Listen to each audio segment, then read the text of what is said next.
Hola, gente. I woke up like this today. I mean, not with the makeup on, of course. I'm referring to my hair. So this is my day 2 hair. Yesterday I had my roots touched up, and although it was professionally styled, I slept on it and I do toss and turn during the night quite a bit, so it's looking flatter. So I thought it would be nice to show you guys what I do on days like this, products that I pick and why I pick those, which usually differ to the products that I reach out to as day of the root touch-up gets further and further away. So the first thing I want to do is kind of add a little bit of oil ends mostly. I really don't want something that's super heavy, but I feel that the Olaplex bonding oil may not be exactly what I need, even though it's the most lightweight, and as you can see the texture is very, very liquid. I think I need a little bit more than this and a little bit less than the Moroccan oil. Another alternative is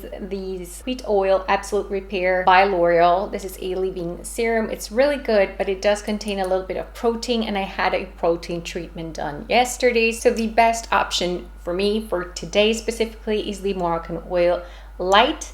This is designed for fine, light colored hair, so perfect match. Moroccan Oil Light comes in different versions. There are smaller presentations because this thing is not exactly cheap, so if you want to try it, that's a good way to start. This contains Argania spinosa, but know that it also contains silicones. Contains cyclomethicone and dimethicone. I just had my Olaplex treatment done yesterday, so I don't feel the need, but if you want, also goes really, really well if you mix it up with Olaplex number 6, the styling cream. And I use, I would say, just one pump. Spread it evenly in the palms of my hands. Let's distribute it. Don't get too close to the roots. It is a solid, fast absorbing oil. Makes things really soft and shinier and slippery. So it's time for me to detangle from the ends. The oil really helps to the roots with my tangle teaser, always very gently. This routine is super easy. It may take a little bit longer just because I'm kind of filming and showing you. So we applied the oil, we detangled. Now the first thing I'm going to do is to reshape things a little bit. And I'm going to show you how I'm styling my bangs. I take this Olivia Garden NT 44 brush and my Elhin 3900, and the first thing I'm going to do is train the roots, like you're going to see me applying heat as I'm stretching the roots in the opposite direction, and then exact same thing on this other side.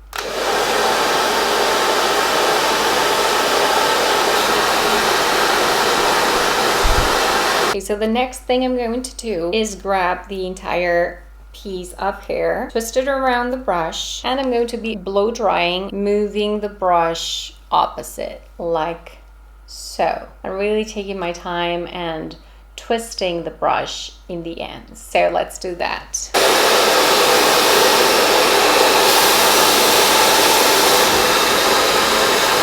Starting to look better. Now I'm going to apply heat in the same section, but blow drying like so.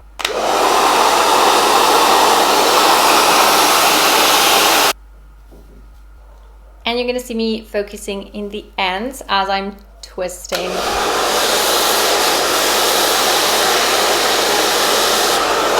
You see? And I'm going to do the exact same thing here to get things even, of course.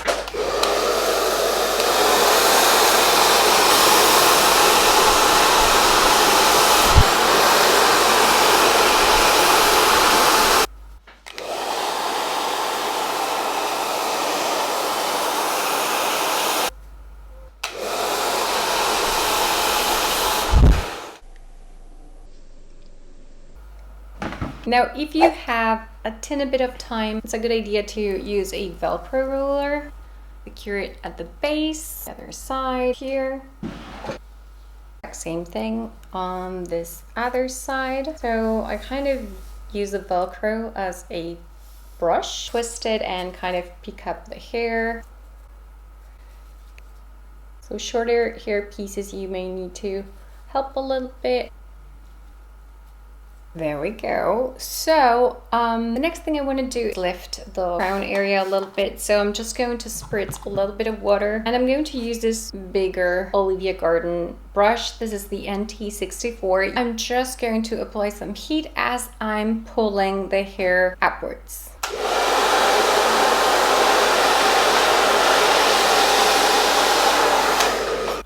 And then I'm going to add the third roller here.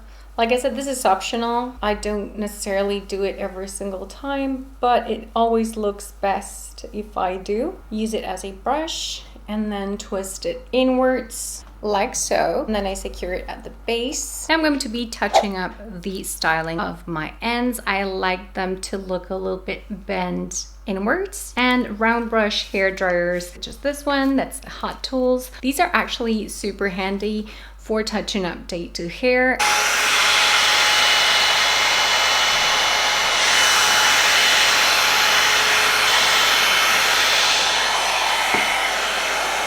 Look at that. I mean, look at that shape. It only took seconds. Also, these things are huge, so you can work with the really big pieces of hair, which makes things super fast. I'm going to go over the ends once again, but this time with the cool setting. You know, just extend the lifespan of this styling as much as possible.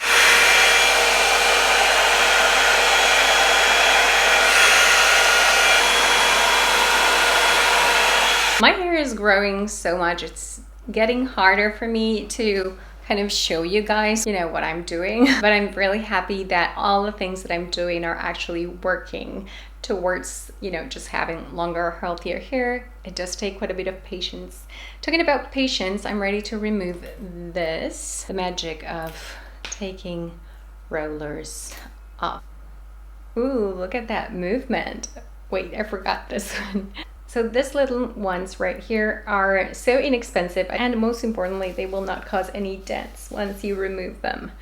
And a little bit more lifted, almost done. The last step is going to be dry shampoo, but not just any dry shampoo. For the day immediately after I had my roots touched up. I don't know if it happens to you. I think it happens to everybody that bleaches their hair as much as I do. That right after a root touch up, your hair just doesn't get as oily or as dirty as your natural hair color would. That is what happens to me. But I still want to freshen up the situation a little bit. This is the Fresh Affair by Kerastase. It smells divine. It is like perfume for your hair. Very, very light, and it does not leave a very noticeable white cast. The packaging, I mean, how beautiful is it? I wouldn't call it exactly travel sized, but it's definitely not the biggest presentations I've seen. That said, I'm not gonna lie, this is a super expensive product, especially for a dry shampoo, given that there's so much in the market. But I think it's quite unique in that it's not for people that have extremely greasy roots. Definitely more of a luxury than a necessity, but it's really, really a lovely Kerastase product. The highlighted ingredients in here are vitamin E and rice starch. It has a very low oil absorption. So it's definitely great for when your hair does not need like heavy duty dry shampoo. Do you see that? Like I said, it smells so good and it's so fine. You can even use this if you have oily hair on clean hair, freshly washed hair days, just to give a little bit of volume on the roots. Also prevents your hair from looking dirty. Definitely something you can consider. And there it is. It's like virtually invisible. It does really take maybe 5-6 minutes to freshen things up. If you have hair like mine that's really high maintenance, and that if you were to shampoo and condition it and do all the thing, it would take just a lot of time in the morning. For some of us, especially for those of us who highlight the hair, it can be too much to wash and style the hair every single day. Hair smells good, feels good, has all that shine, and it feels like I just came out of the salon. I embrace the fact that I always use different products for different days, but I appreciate the fact that that may be a little bit too much for some people. Thanks to this hair care series, we do have a bunch of hair care junkies in this community. So let me know in the comments below, what is your hair care routine day right after you went for a salon appointment to touch up your roots? And by the way, if you are interested, I did an entire video on exactly what I ask for when I do my root touch up. Let me know in the comments below if you have any other video requests or product testing requests, and I will catch up with you all again on my next one.